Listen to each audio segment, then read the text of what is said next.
Hi guys, welcome back to our channel. So, as we all know that holidays are going on, so we came up with some DIY ideas. So that's why we decided to share them with you. So today we're going to be telling you how to make watercolors at home, and that too with all ingredients available at home.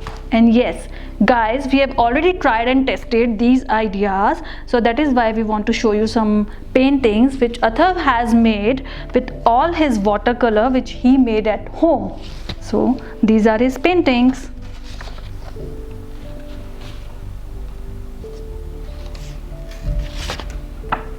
So let's get started.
Guys, I'm also so very excited because now my whole homemade color palette is ready. Now I can make some paintings and decorate my home and enjoy all the paintings and make some projects.